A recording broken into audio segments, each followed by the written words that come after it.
Hey, welcome to the A&D Show. I'm David. I'm Austin. And this is this week's, month's, year's episode of the A&D Show. Episode 1. Got a lot of things to talk about. But first, before we start, we thought it would be appropriate to just share a little bit about what this is all about. We have, both Austin and I have always enjoyed listening to podcasts and see the benefits of them. So we decided, hey, let's make one for ourselves. Right? If nothing else, we're going to like it. That's all I mean. Right. I want the public to like it, but this is more for me. Exactly.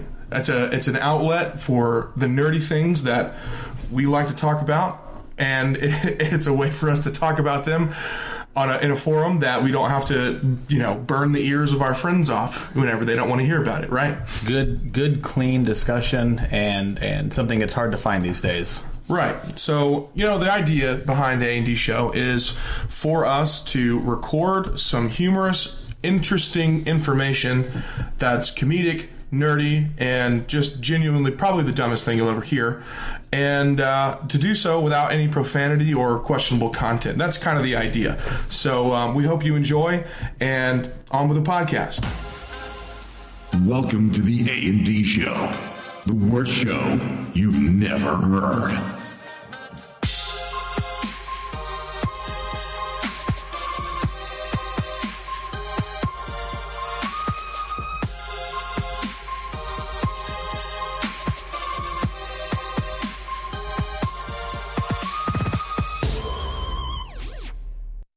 All right, so first thing we're going to talk about today is music. Now, we call this a mind moment, which is basically just us rambling from our minds about things that we think. So this is not necessarily academic. I don't think anything on this show is going to be academic. You're probably right there.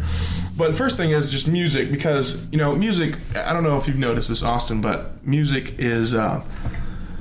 oh man, it's a fickle thing. It goes from like if you look at the history of music and you go back to like the 50s, right? You got swing, you got big band, you got some other things like that, and then you look at what music has evolved into now, and you got all this like hip hop.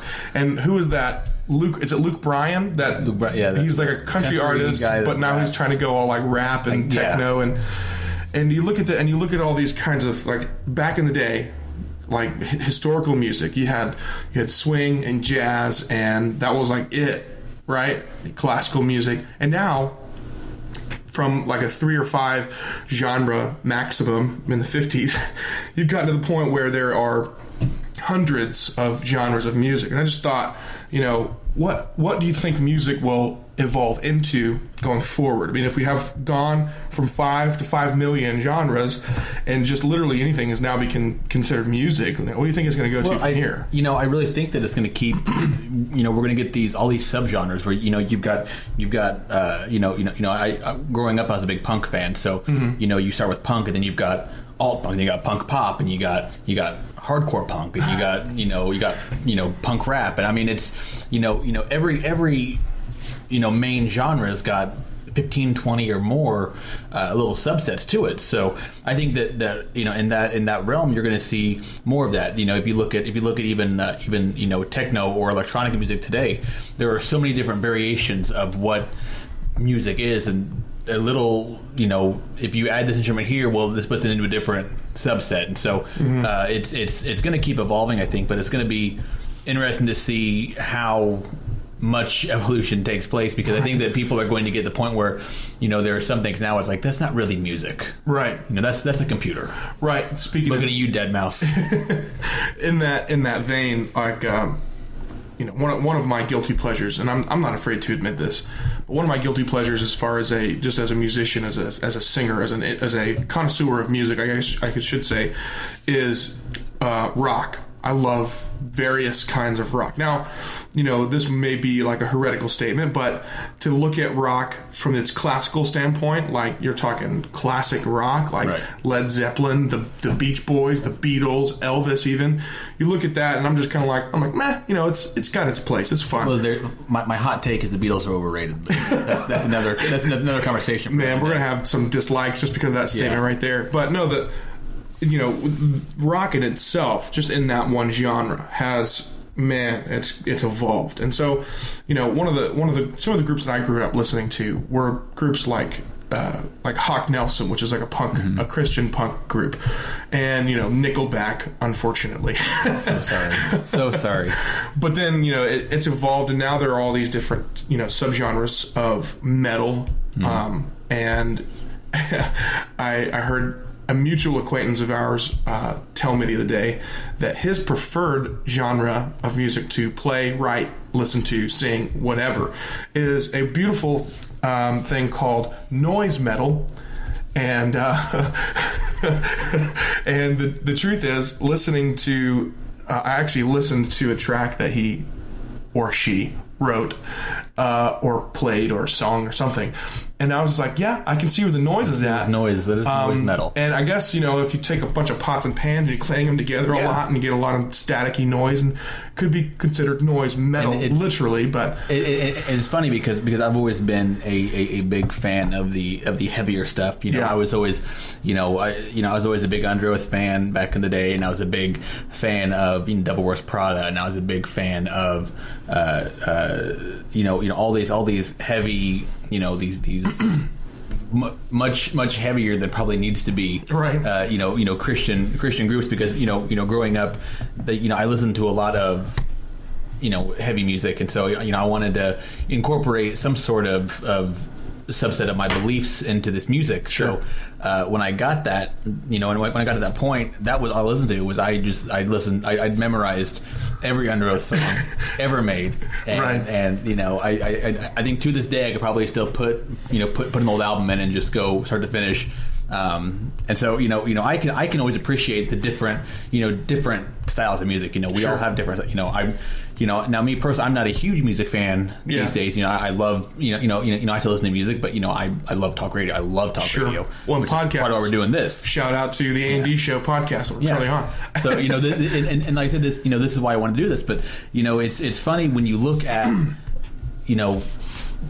when you look at music variations and different styles, there are so many different styles, and for each person, you know, what you like music-wise may not be what everybody else likes music-wise. Right. Everyone, you know, you may not like Under Oath, but I may not like, you know, acoustic, you know, love songs, like, jazz, you know, soft jazz. You know, I may not be a big Kenny G fan. Oh gosh, I am, but there are different variations of people's interest in music. So, right. You know, I think that for every person, they're going to have their own, you know, preferred method of noise, for lack of a better term. So, kind of in that vein, picking up where you left off, and kind of addressing the question about where the future of music lies, I actually was watching a video on, or listening to a podcast maybe, and the hosts of the podcast were talking about this very thing. What does the future of music look like? And maybe that wasn't the purpose of what they were talking about, but it was kind of in the vein. And they said, you know, they believe that, and that's a little bit out there, but it is kind of interesting to think about. They believe that the future of music will eventually get to the point where you can ingest through your ears every frequency that's audible in like 13 milliseconds. And the future of music will be like you plug in your headphones and then you're done. Right. And then but it seems so like just ridiculous to me, because I'm thinking about it and I'm thinking, you know, everything in modern society, like everything gets faster, everything gets more convenient. You know, cars have heated seats and auxiliary inputs and Bluetooth, and your phone like tells your car who you are, and all this other thumbprints and stuff, like, which, you know, 20 years ago it was completely unheard of. But, you know, as things continue to progress in that vein of convenience and being more comfortable and things like that, you know, it sounds so like possible that could be the case. A 13 millisecond burst of all frequencies you can hear, but that sounds so horrible. Genuinely just awful. Yeah, you know, how do you make art, you know, in a millisecond, you know, and right. But you know, you're spot on though, because as human society evolves, we want things quicker. Mm-hmm. You know, you get the microwave, and then you can make things really fast, and then we got an Instapot, my wife and I. Oh gosh. And bandwagon much? Completely. But it is the greatest invention known to man. You know, she can put in a frozen chicken breast, and in 5 minutes they're cooked all the way through, ready to eat. Gosh. I mean, it's absolutely amazing. I mean, so I think as a human society, we tend to look for that convenience because you want quick. People don't want to. You don't want to stand in line. You don't want to have to do anything. Now, to that end, if that were to happen, years and years and years and years and years down the road, there's no such thing as a live show anymore. Once you walk in the door, pop, there's your show. Here's my $70 for my ticket. So it's. I would venture to guess that would be a hard thing to do because I think that people still enjoy the performance aspect of music, whether it's it doesn't matter who the artist is, people still like the performance. Right. Like Dead Mouse, you spoke about him earlier, right? Dead Mouse comes up on stage and they're like, "Ladies and gentlemen, Dead Mouse, Dead Mouse, Dead Mouse," and he steps out on stage. He's like, and he's like, "Thanks for coming out," and it's like, "We love you, Wisconsin," like that's all. And it's interesting because and in that vein too, how many times I can't even count how many times personally. How many times have you? Like wanting to show somebody a song and you're scrubbing through the song like, "Oh, listen, wait till you get to this part. Scrub through, get to this part really fast. Like, listen to this." And so you're right, and you're scrubbing through, you're fast tracking. Same thing with videos. Same thing with film. And the interesting thing about it is that two things. First of all, there's an interesting dichotomy, I think, in making things shorter, making things more convenient, making time less consumed by consumption itself, right? And the interesting dichotomy is that in order to make those things shorter, it takes more time on the front end, right? So think about the process that it takes your favorite artist, say Under Oath, for example. Think about how long it took Under Oath to write the lyrics, write the music, arrange the instrumentation, track it all out, produce it for 3.5 minutes, right? When you look at a 13 millisecond burst of all sonic audio, right? Think about how long it would take the producers to like create that in a way that's artistic, right?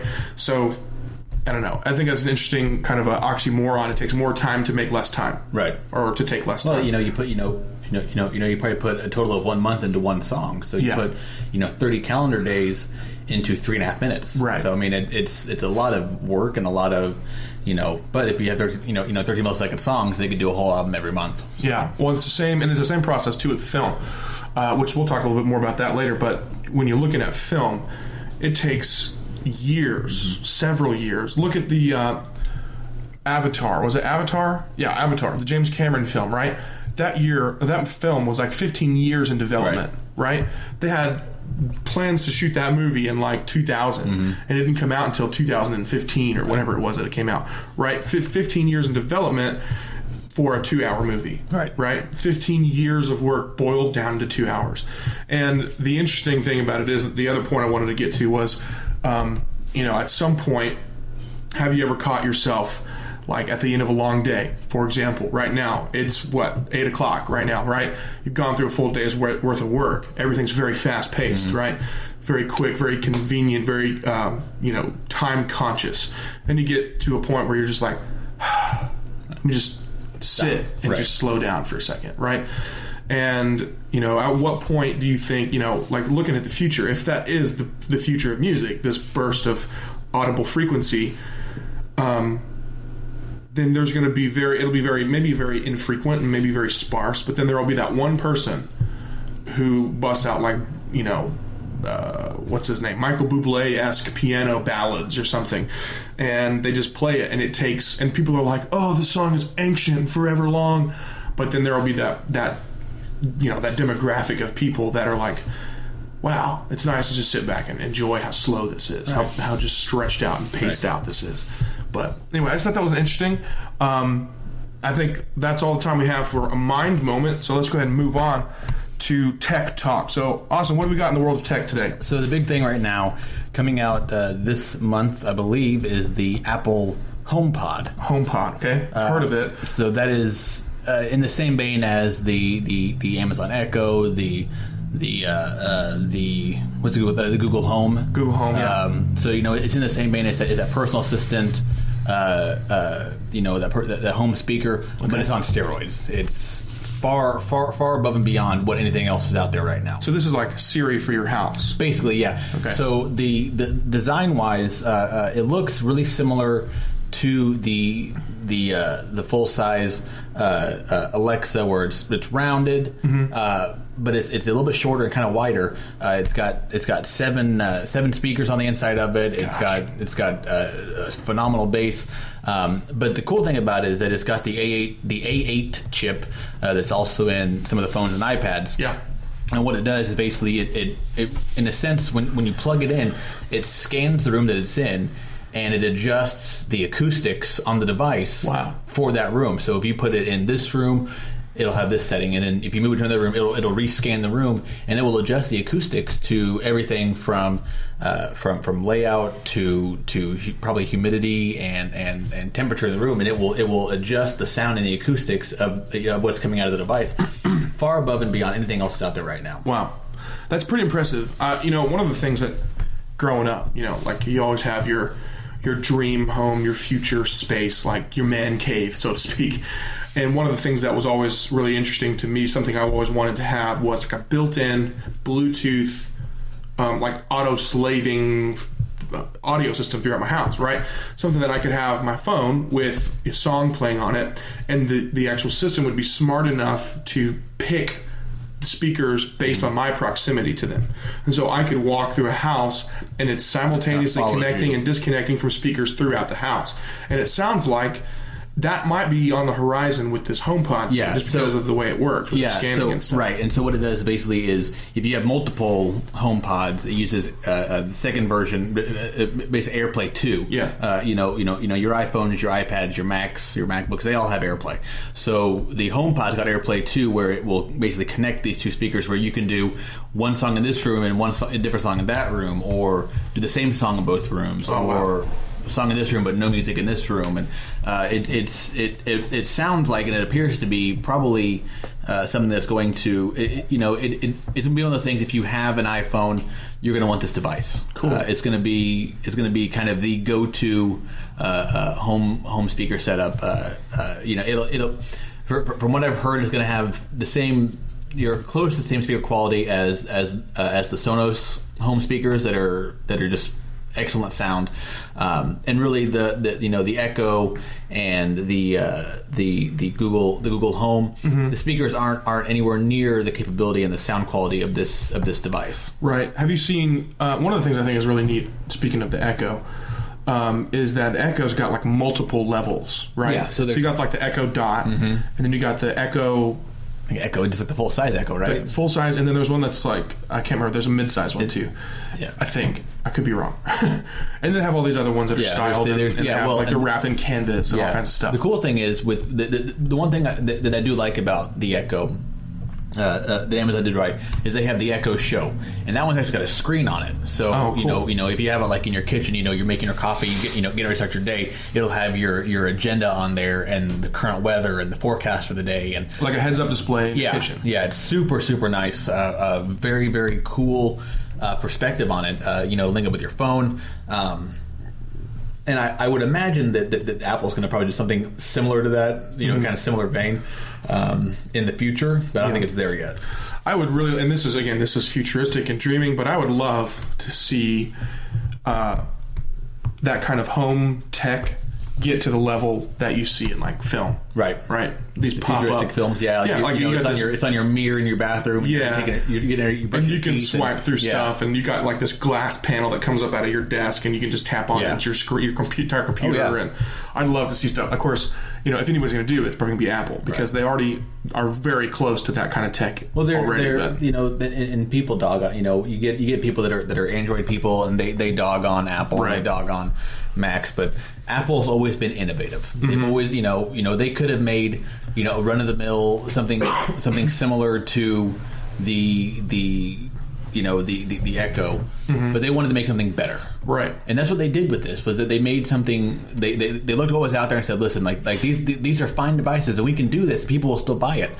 but we want to make it better. Yeah. Now, better costs more money. Right, because it's going to have a price tag of like $1,000 easily. But I don't know. You don't think so? In fact, I'm not sure what the price tag is on it. Let's do some I can't imagine it would be that high, but it's going to be interesting to see where this goes. Home automation is, if you would have told me even 5 years ago, full disclosure, I work in tech, so I keep up on a lot of this stuff. But if you was only 5 years ago, that the current home automation potential for what's available today would be where it's at, I would have laughed at you. Mm-hmm. I mean, you're talking, you can put cameras all over the house. You can you can in theory control your entire house from the lighting to the heating and AC from your phone by voice command too, which is really cool. I've seen where they've got these smart home like light fixtures and receptacles and things for your your wall plugs and even your air conditioning controls, and they're set up to, you can by voice command be like, whether you have Alexa or you have the Google Home set up or whatever, you can say, Alexa, adjust my temperature up 5 degrees, and it'll automatically set it, and it's like dun ding or whatever the noise is.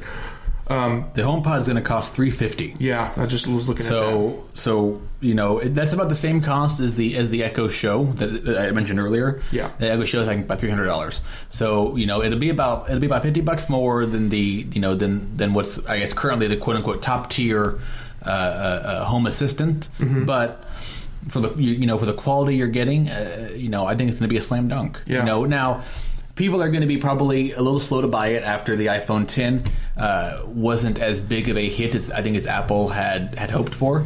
I got one. I love it. I think it's a great device. I think people miss the home button. Yeah. People and part of the problem is that the way the phone lays out.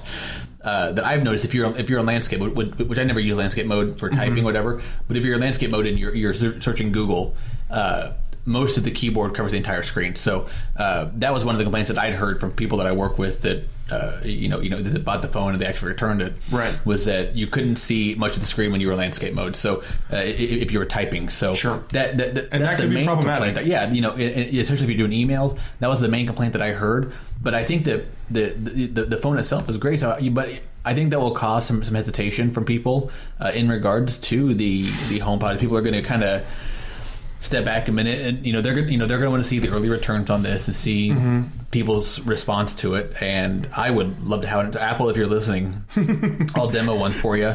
Yeah, Tim Cook is his subscriber to our. That's not true. Not true at all. One of the things that I heard, and this is pretty much pure speculation, because I don't think that Apple has called anything out about this or addressed this publicly. But one of the things that I've heard is that they've actually dropped the iPhone 10 from their market. Now, that doesn't necessarily mean that they're like retracting all of the phones, but they have put it out of development because like what they would do for an old model that is no longer being created new. Yeah, they did that in Japan. I don't know if they've halted production for phones here in the U.S. Yeah, I know that in Japan I'd read that they'd halted production.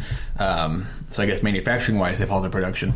Will they make more? The problem with the 10 was always the price tag. Yeah, people $1,000 cell phone. People didn't want to pay that kind of money. Yeah. For a cell phone. Mm-hmm. And frankly, it is expensive. It's excessive for a cell phone. But I think that the way that they designed it, me personally, I love the fact that you've got a phone that's got the basically the screen size and screen real estate of an 8 or 7 or 8 plus, but you get that body size is really only a little bit bigger than the standard 7 or standard 8. Yeah, so you get the bigger screen because it's edge to edge display. Now the gestures took some getting used to. I know when I first got it, I was showing it to you, and it was a bit of a learning curve, but I think that it's a really good device. Yeah, and phones now. There aren't many phones that still have a physical home button. No, no, they're all going away from that. Most Android phones, they have the side rockers, but that's it. Well, some of them are still going with the proximity touch sensor. Yeah, it's no longer like now. Even the iPhone 8. I have the iPhone 8 Plus. the 8 Plus, the button's not actually even a button. Right. It actually has haptic feedback that makes it feel like it's clicking when it's not. It's not. Because it's not an actual physical button. And if you want to test this, and if you're listening to this, take your finger and put your fingernail down on it and try to click it with your fingernail, and it won't actually work. Mine just did, but because I touched it with my finger. One of the things, too, I thought that was interesting, and we can address this and maybe pick it up a little bit later whenever we have more information come in. But one of the things I thought was interesting was I actually read an article that Apple, and this may be complete farce, I have no idea, I have no way to back this up, but I read an article that said that Apple had put a patent in for a part that was for a foldable phone. And I'm thinking to myself, okay, Apple, you going backwards on us again? Like, are you going all Thor Ragnarok and going back to the 80s with everything? Because, foldable, like flip phones, do they even still make those? Yes, they do. I still purchase flip phones for my company. Oh, gosh.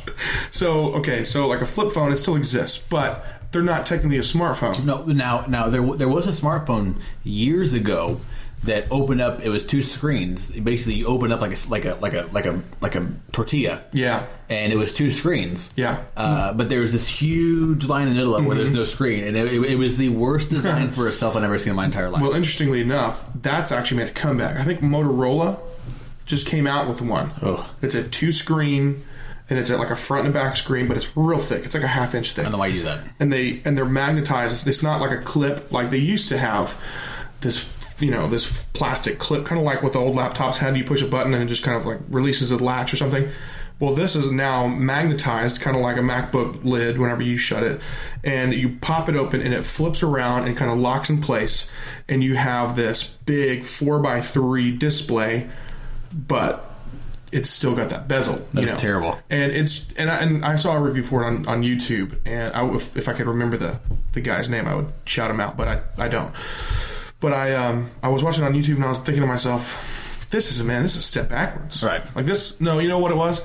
It wasn't Motorola. It was who was the gaming computer? Oh, Razer. Is it Razer? Razer. Okay, Razer's who made it. Anyway, but apparently Apple has put out a patent or has received a patent agreement or something on parts for a foldable phone. So there may be a foldable Apple phone thing coming in the future. Terrible idea. Now, if they can do it right, look at the way that they've done with the 8 Pluses and the 10, right? The actual screen folds underneath. Right. So it's perfect, like bezels are going, it's screen edge to edge, right? So if they could figure out a way to adapt that technology so that it was a bezel-less screen that had a hinge that would fold in half, now that would be cool. Be all right with that. But I feel like that's a ways off in the future. That's far futuristic, I think. So that's all for Tech Talk this time. Let's go on to Game Zone. So what's newest in the game? Now, I think you just recently, you are the proud father of a Nintendo Switch. Yes. So tell us about that. How's that been going? So I got a Switch late last year, so I was always a PS4 person. I've had a PS4. I've always been PlayStation. PS1, PS2, PS3, PS4. I had all the PlayStations growing up, and then I had a child. So when you have a child, apparently you're not really allowed to, by time constraint, not like I was scolded, it was more of a time constraint thing that you don't have time to game anymore. Yeah. Which is very, very true. In fact, my cousin told me at Christmas dinner that, hey, you haven't been on your PS4 for 6 months. I'm like, yeah, I know. He was counting. He checked. He pulled it up, and I'm like, yeah. That's probably accurate. It's been 175 days, 3 hours and 63 minutes. Yeah, it was terrible. I told my wife on this, I'm like, I've played twice in the last 8 months. I barely played my PS4, so I sold my PS4 and got a Switch.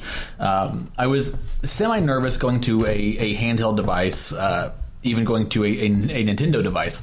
I played with the Wii when it first came out. The Wii Sports game was fun, stuff like that. We've done the Just Dance game, and but that was so long ago, and I always felt it was more kiddie. So I got a Switch and I got Legend of Zelda: Breath of the Wild. which I actually beat today, and I'm very proud of that. I actually saw your Facebook post about it. You were like, looking to trade games with somebody, and I'm thinking, man, I remember when I was like playing the original, like big plastic Game Boy. It was as big as a brick, you know. It weighed 57 pounds. Yeah, it's terrible. Let's trade games. You got Pokemon Yellow? Yeah, I got Pokemon Yellow. And I think so. You know, so anyway, as I digress, so being purely handheld. Now there's also a dock you can put, so you can play on a TV. Yeah. It is probably one of the better devices I've seen come out in the last several years. It doesn't have the power of a PS4 or an Xbox One. You know, and no one's going to act like it does. But purely from a handheld standpoint, compared to how big of a flop the PSP was, the PS Vita was, compared to how big of a flop, really for the most part, the Game Boys have been for years. I mean, people would buy the 3DS and the Wii U, but for the most part, this is a completely different device because there's so much you can do with it. You can get more controllers for it, and you can do like eight-person Bomberman, which is on my list of things to do. I want to do that so bad. But you have to have 8 friends with 8 different switches. Which is the problem is the 8 friends. I think, man. But if you're looking for a device that's handheld and fun to play, you got to look no further than the Switch. I've had it for 2 months now, and I'm in love with it. It is one of the best investments I've ever made. And they're a lot of fun. I mean, they're fun to play. Now, something that I thought was a couple questions. First of all, so the Switch is like a screen, like a tablet with these connectable controller things on the side. Now, I've seen before. Now, this has been a while back, but I've seen where they had these cases you could put like an iPad in, and it would give you game controls that were touch like stylus type things that they would actually connect to your iPad. So is it essentially the same ththing? Is that it's different? No, the controllers attached to the side. They basically slide on there, and when they connect, they lock in. And basically, while it's plugged in, they'll charge the controller. So you can take the controllers out and play wirelessly with the controllers. So you can't play it without the controllers. Correct. Yeah, it's not a touch enabled. Well, the screen is touch screen, but you can't really play the games without having the controllers. Okay. Second question: you said it docked to a screen attachment dock. I would assume. I guess like a HDMI to a screen, and you dock it, and it goes. So what is it like? The screen itself is the console, and then these are the controllers that slide in on the sides, and so you dock the entire console, and it shows up on your screen. Well, right, yeah. Well, the thing you slide the controllers off, okay, and then you basically put this thing in the dock that's got power going to it. It's plugged into your TV, and then it comes with an adapter that you basically slide your controller pieces on that came off of the Switch, and then now you have like an actual controller, an actual handheld controller. Now, can you use those like the Wii with the separate pieces left and right? Yeah. There are games that do that. That you can play two person. There's actually there's a game called 1-2 Switch that I'm looking to get that. You can basically it's like a party game where each person has like one of these controllers, and there's different little party games you do just for fun. Yeah. So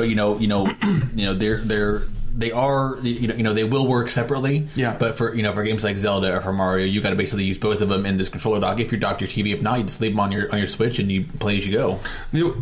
Okay, so they're not motion controlled; they're actual buttons, physical buttons, right? There are physical buttons, but yeah, they do have a gyroscope in there where they do sense motion. So it's not like the Wii where it's like every move you make is what your character makes in the game. Correct. Okay. Now, because I was thinking about that, and I'm thinking to myself, something that would be a cool challenge is if your controllers work one right for right arm, left for left arm, and splitting that apart between two people and having two people control two different halves of one character. Yeah. One of the cool things was with Zelda, there were some motion like challenge you had to do where you had to like tilt the thing around and move it around.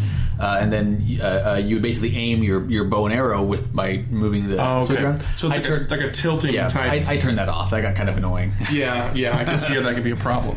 There's been some pretty cool stuff on.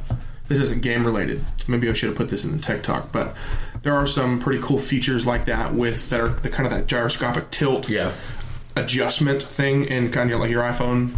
And not just in games. Like I have an app, the GarageBand app has got some features that you can turn on the gyroscopic tilt function, and as you tilt your phone, it'll change the sound of different tracks and stuff, which is kind of cool. But so moving on. Within the games, there was one thing that I saw the other day, and this is I just wanted to tell everybody about it because I thought it was really cool.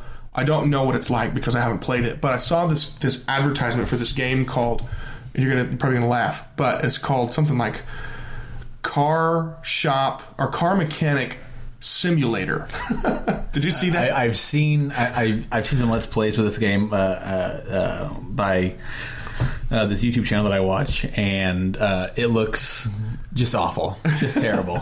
See, now here's the thing. The thing that I liked about it was that I saw it, and I'm like, of course, I grew up in a household. My dad was a big time auto mechanic, and he was constantly dragging me and my brother into it.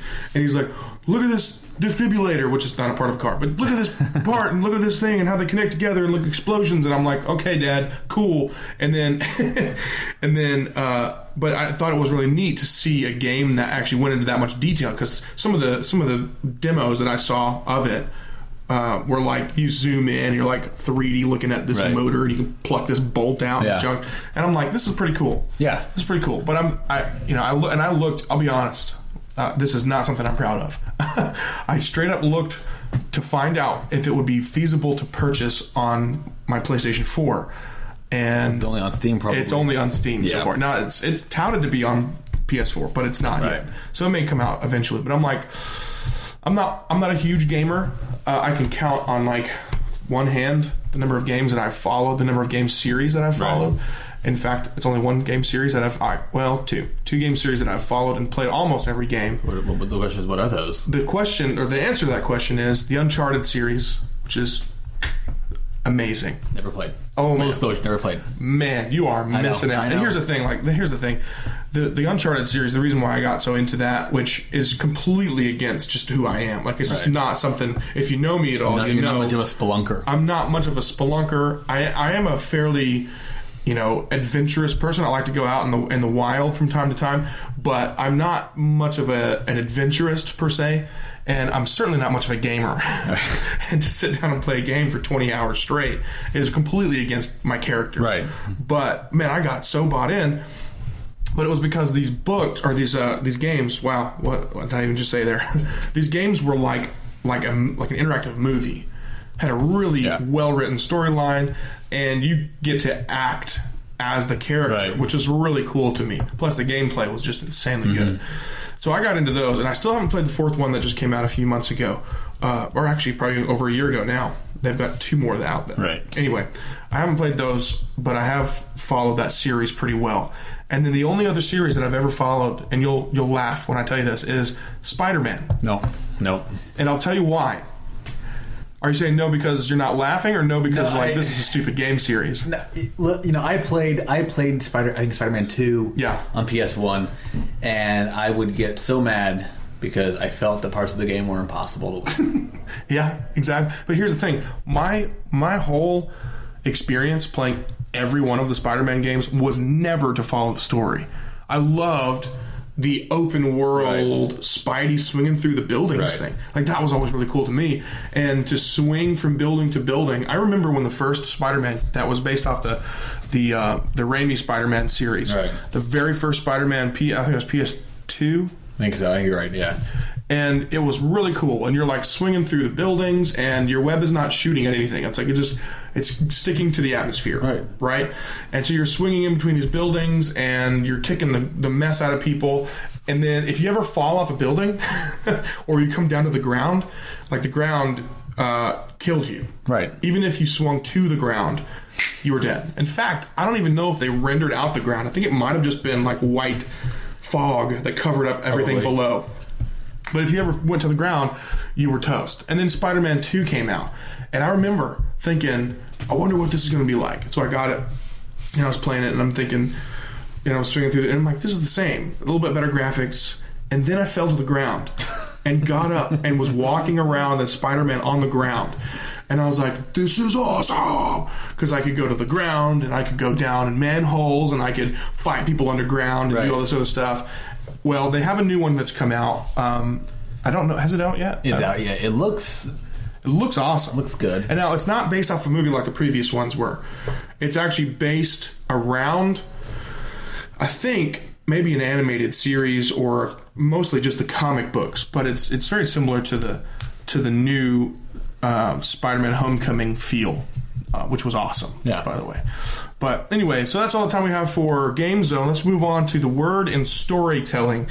So, we all are fans, whether by default or whether begrudgingly, we are all fans of the Marvel Cinematic Universe, right? Yes. So, this is a crazy, unprecedented, like the only other franchise that's even that it hasn't quite met yet is the James Bond franchise, which is what, 30 films or something like that? It's crazy. Insane, crazy. Tons of and there's more coming out every year, seems like. But this franchise is the only that I know of, only multi-film, multi-character franchise that's gone on for as long as it has. That's gone on as long and a period of time. And then just the sheer number of films that have been... It's 17 films currently, including Thor Ragnarok that was just released, not including Black Panther, not including Captain Marvel, not including the new Infinity War. 17 films, not including all these ones that are coming out. Ant-Man and Wasp. The trailer came out for this week. That comes out this year, right? Yes. Okay. So not including any of those, but already at 17 films. So it's going to break 20 films this year. Right. Which is huge. Disney is killing right now. They're making tons of money. Great investment. Yeah. And so what's cool is that there's a lot to talk about in film and movies and TV shows and stuff like that. So obviously, because of the fact we're all huge fans of MCU, MCU. That's DCEU, excuse me. MCU, we're all fans of it. And so before we get to unreleased films, I want to talk about Thor Ragnarok. Now, I know you haven't seen this yet, as I've not gotten my advanced copy from the internet. From the internet. That's a dangerous admission to make. I have. If the FBI is listening, I don't share. So we find them. Anything that we see is directly sent to us from Kevin Feige himself. Okay, he's a good friend, Kevin. We know you're listening out there, so that's not true. But no, okay. So Thor Ragnarok. Let me just say this: watch it as soon as possible. Yeah, because I've heard it's phenomenal. It's okay. Let me just back up. So Thor's got. What is it? Two feature films, standalones? 3. Is it 3? 3. I think 3 now. I think this was the third one because he had Thor and Thor: The Dark World, and then Ragnarok, right? Oh, this is the third one. Was Ragnarok the third one? Yeah, I think so. Yeah, because I don't think there's anything after Dark World, because Dark World was the one I'm not gonna give spoilers, but I'm pretty sure it was just Dark World and then Ragnarok. Yeah, I think you're right. So this is the third standalone Thor film, right? And it seems to be that every time that they come out with a new film in the what's the phase 3? Is that phase 3 is what they're in right now. Every time they come out with a new phase 3 film, it seems like they have more crossover, right? So like you see Captain America: Civil War recently. Mm-hmm. What was it? Early 2017, mid 2017 that came out, or was it earlier than that? Civil War, that was what, 2016. Was it 2016? 2016, I'm pretty sure. Okay, so you got. Yeah, because Ragnarok was 17. Anyway, so you got Captain America: Civil War, 16, right? And it is straight up like another Avengers film, right? Because every character was in there, with the exception of Thor, right? And the Hulk, correct. And so and there's no exception. That's no exception to this film. It's not quite as complete, right, in its acquisition of other characters, but it is. It's by far the best Thor standalone film, which can be said the same as for the Iron Man trilogy that are within this MCU, right? A lot of people think that Iron Man 3 was the superior film of the three, right? I personally like the first one best, but the third one was definitely standout. 2 was hot garbage. 2 was, I think it was Mickey Rourke. I think he was the Mickey problem. Yeah. Of course, they did a pretty bad job with the what was the Mandarin. Yeah, Mandarin. Well, not the Mandarin. And they tried to capitalize. Mickey Rourke was just in The Wrestler, which won several Academy Awards, and I believe he won the Academy Award for actor that year. I believe. I don't know that it was that film though. I thought it was. I thought it was the other. He was in another film that year. I think it was something about The Wrestler. Right, The Wrestler. That's what I said. Yeah. Oh, I said The Wrestler. Sorry. No, I thought you were talking about. No, he was winning the Oscar for. No. No. They were trying to capitalize on that on The Wrestler, and I think his phenomenal job in The Wrestler. Sure. Was a great movie. It was a heart-wrenching movie, but I think that they were trying to capitalize on that, and it just didn't. It didn't work. Yeah. At all. Yeah, he just wasn't. He just came across as just like really peeved. Yeah. The whole time. Which is, I guess it fits with the character and the storyline, but it just felt very aggressive and very almost too much. Yeah, it just didn't feel like it had a lot of direction. Right. So, but moving back to Thor Ragnarok, I feel like they finally found the niche for Chris Hemsworth, right? Because one of the things too that they really worked on and they've really kind of fixed. If you remember in Thor standalone film, his hair was horrible. Not because it was long, because it was obviously a wig. Right. And they had like bleached his eyebrows and all this stuff and made him look very like just very Norse looking, which is, he's supposed to be a Norse god, but still. And it just wasn't working. Right. Well, in this one, they capitalized more on, and having gone forward from that, they capitalized more on his actual features, which was really cool. And to see it be more of a Planet Hulk type storyline. Yeah, I've heard it. It's great. And one of the things that I loved most about it was that it was very era based. It felt like they were really capitalizing on the success of films like Guardians of the Galaxy and even Doctor Strange. They all had this really cool, bright, kind of just hopping 80s vibe to them. It was really, really cool. Really cool. So, but go ahead and tell us what's going on with the Black Panther. So, Black Panther comes out, I think, this weekend. Critically acclaimed film. People are going on and on about how great it is. The trailers look really, really good for it. I wasn't sure how well Black Panther would play as a standalone film, but if the trailers are any indication, it's going to be just a nonstop. It just looks really, really solid. Like a very solid addition to the DC or to the MCU. Mm-hmm. Not the DCEU. That's wrong. We haven't got there yet. Wrong one. I think you're right, because that was Civil War, right? That Black Panther was introduced. Yeah. Okay. And I don't want to say that he stole the show, but to see them introduce a character that nobody's ever even tried to make an actual live action film of. No one knew who it was. I mean, I did. Well, right. Well, I mean, right. So they did it because they did the nerds. Right. The nerds did. The nerds knew who it was. But let's be honest. Most people are going to see these movies. These movies aren't making billions of dollars off the nerds. These movies are making billions of dollars off general public, and the general public doesn't know who.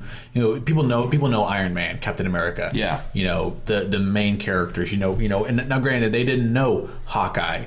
They didn't know Scarlet Witch. They didn't know Ultron. Mm-hmm. So these characters that are slowly adding in. Black Panther was one of those characters that nobody, for the most part, general public didn't know, and it played very, very well in Civil War. And so, having the standalone film, I think that is really gonna catapult, at very least, that character to what I would assume is going to be a leading role in the rest of the MCU going forward. I think that he is going to, and this is just a prediction. This is not necessarily based on anything.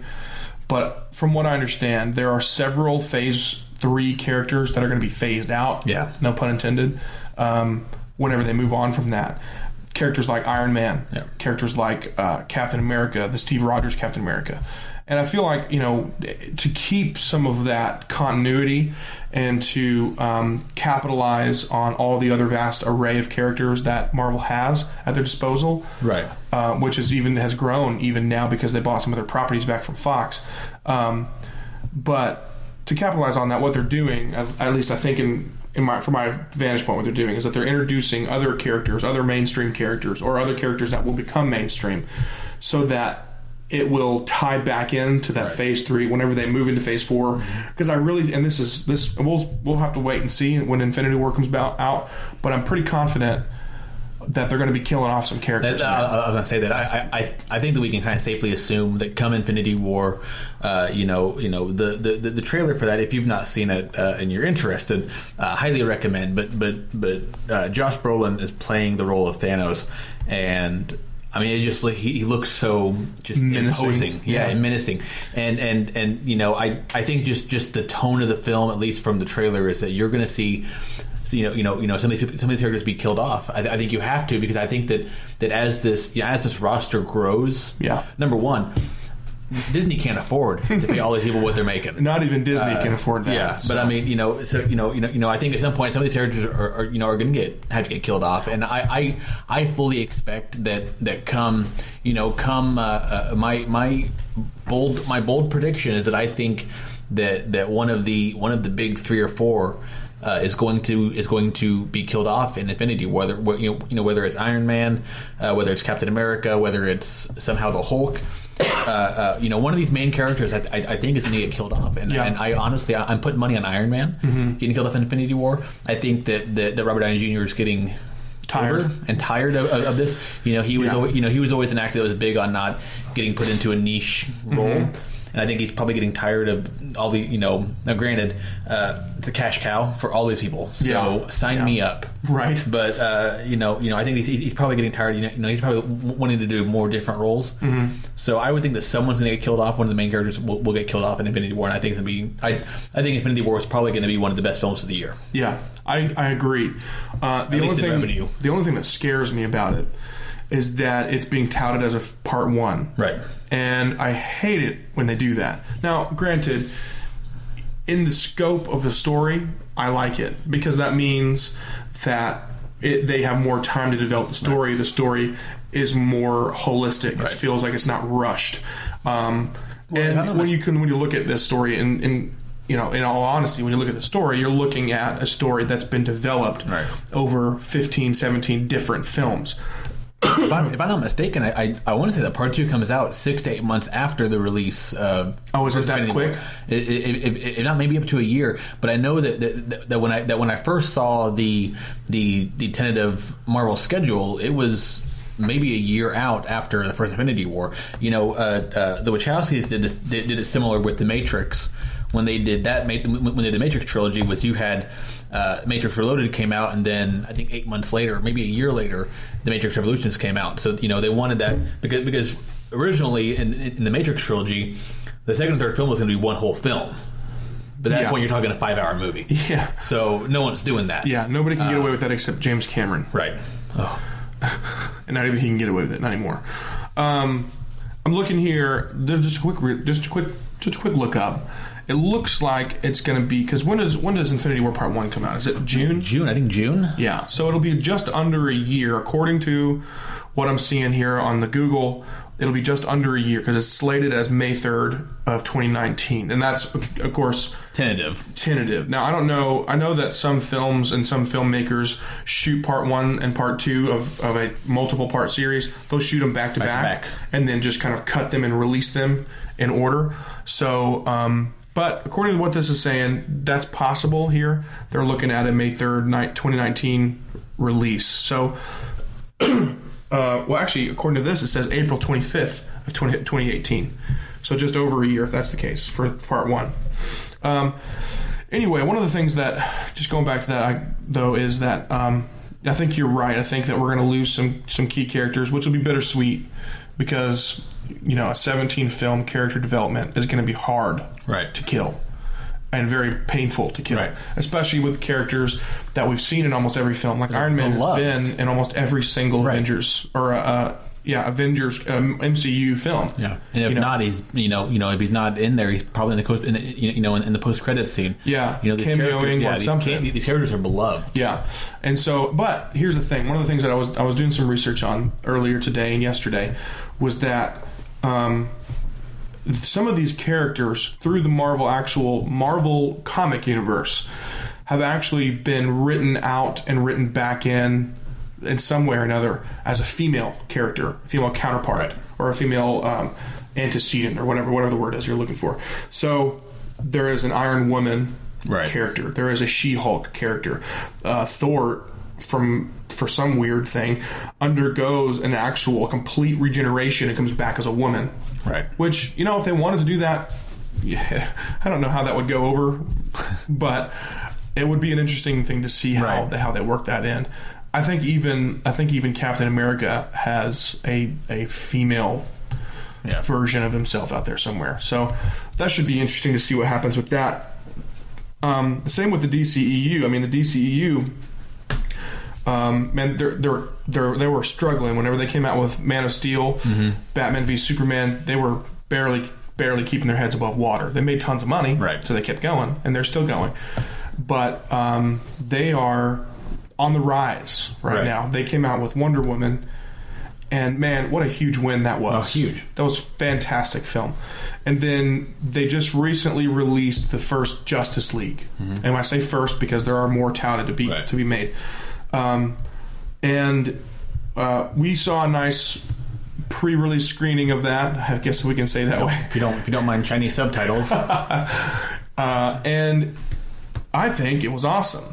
I think it was a great story. I think it was well put together. It got dogged on, but that's kind of the fun thing these days is dog on the DCEU, dog on the Batman movies, Superman movies. But to that end, there's still some upheaval, I guess, in the DC universe, right? As far as the production, there's so many moving parts that no one knows what's going on. There's will Ben Affleck do a standalone film? Will he not? If he does do it, who's directing? Is he? And so there's so much I think uncertain when it comes to the DC universe film wise. That's why there's a huge amount of hesitation for anybody to buy in or give it any kind of praise, and so I think that's just fun people to dog on it.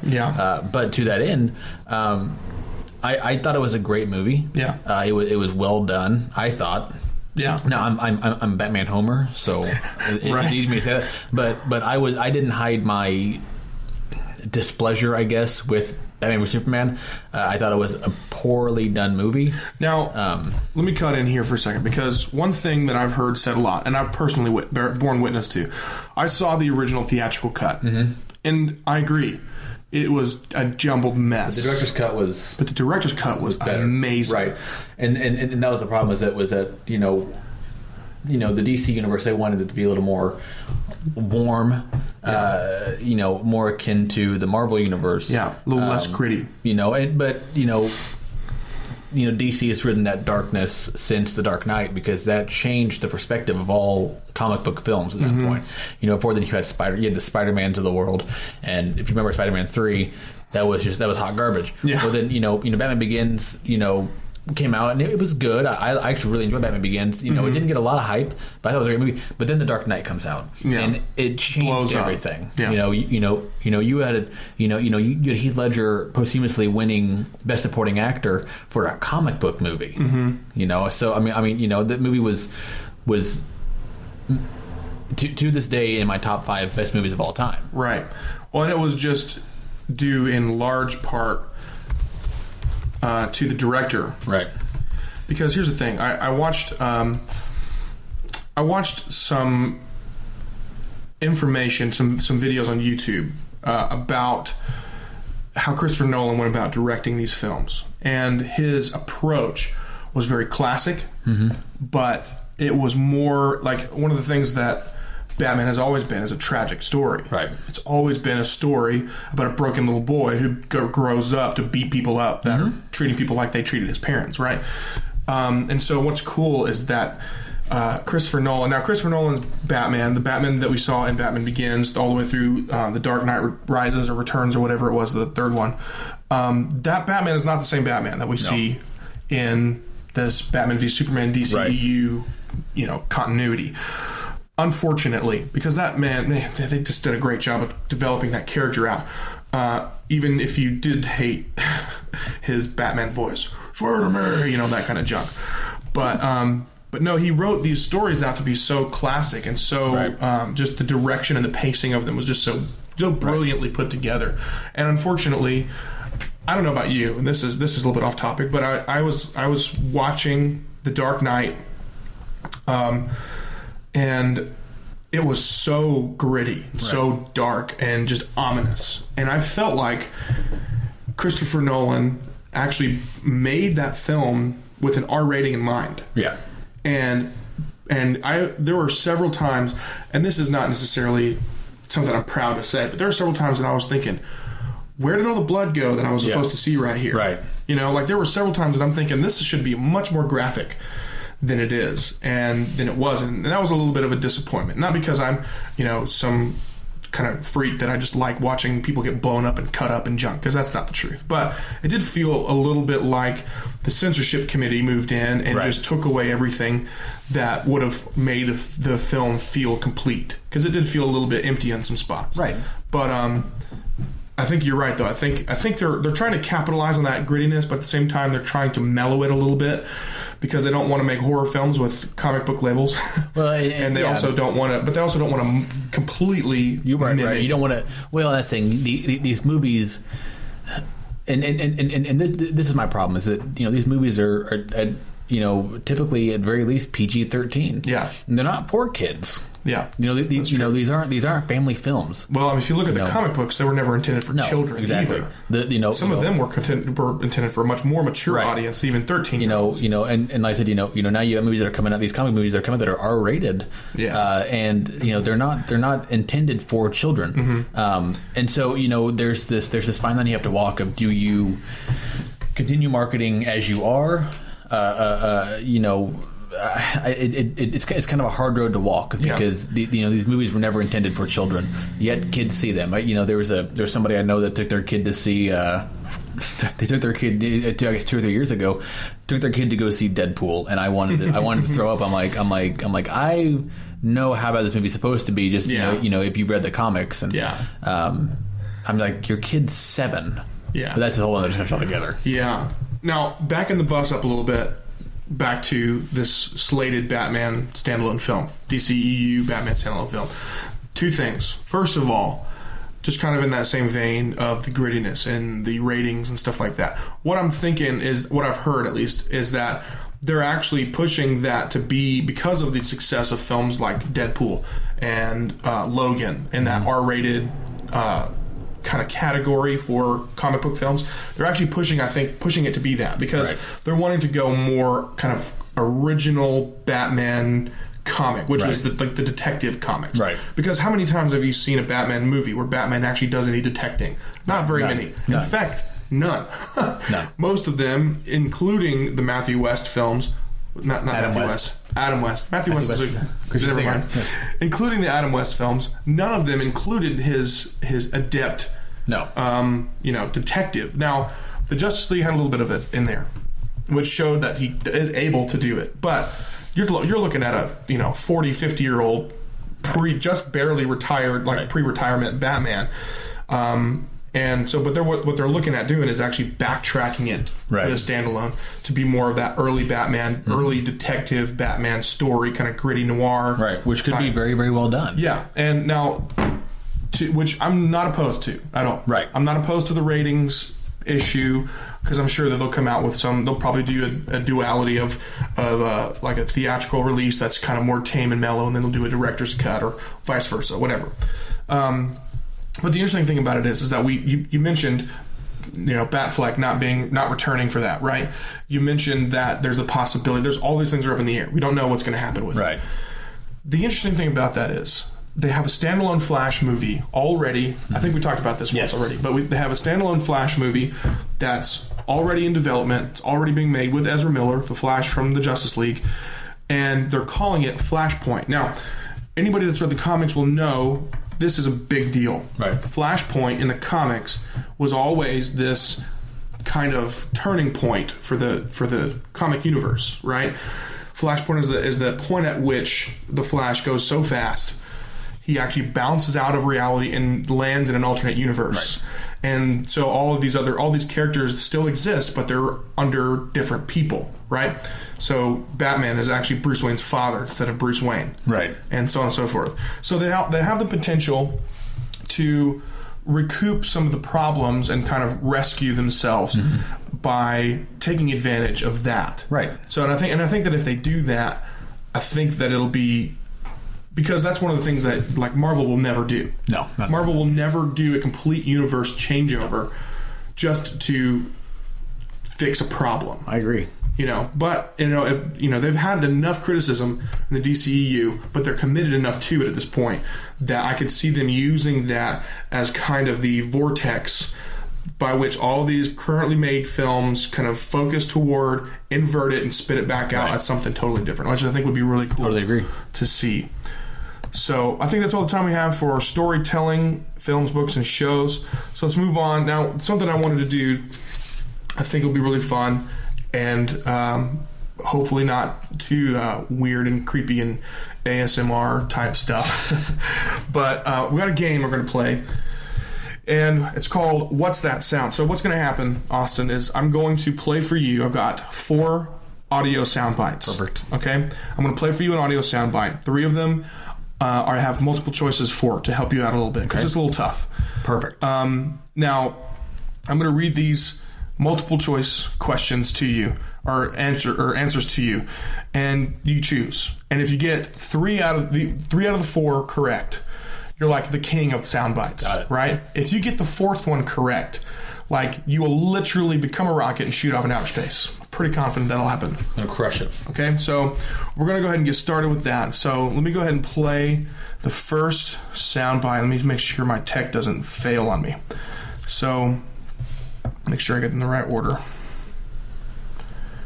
Okay, here's the first audio soundbite. Are you ready? Yes, I am ready. All right. Let me make sure I get it here.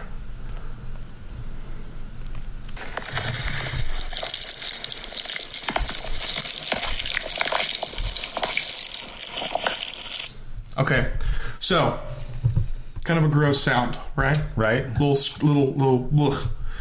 So here's your answers. Here's your answers. Was that me swishing around water with my mouth, me stirring spaghetti, or the sound your child's full diaper makes after a bad day? No, that is. I'm going to say that's. Oh man, is that spaghetti?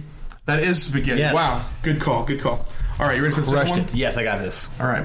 Look at that, 1 for 1, because I am the soundbite king. Yes. I'm very proud of myself for that. Yeah. Okay. Here we go.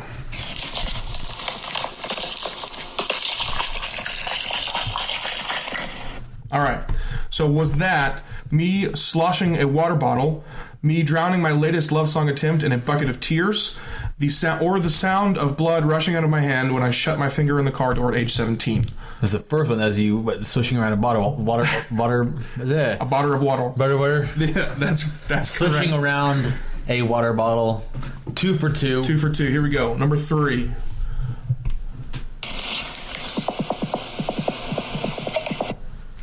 Was that World. me cracking my knuckles, the sound of somebody knocking on a door recorded inside a blanket fort, or the lid of a salsa can popping? I'm gonna go. That's salsa can. It's got to be the little poppy thing on top of the salsa can. That's right. That's right. 3 for 3. All right, you're on a roll. So here's the last one. This one's tough. Okay. So you will, if you get this one right, you're gonna literally just gonna. You're already. I'm already soundbite I'm already king. I'm already king. You're gonna just blast off into outer space as a rocket. Here we go.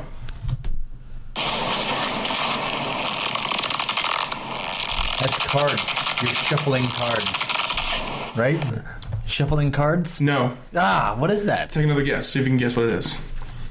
This is really tough. This is a really tough one. Are you like flipping like pages of a book? We're like no. It sounds like paper. It does sound like paper. Right. You give up? I give up. Okay. The actual sound.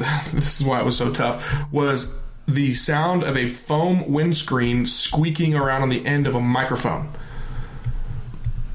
What? I had a microphone, and I just held it up to the mic of my recorder, and I just go. Oh my gosh! I just twisted it around. So dumb. It was really dumb. So dumb. All right. So you are the official soundbite king. I'm the best. And that will wrap up our episode. I don't know. We're doing this every 2 weeks or every month? Every 2 weeks. We do bi-weekly. Okay.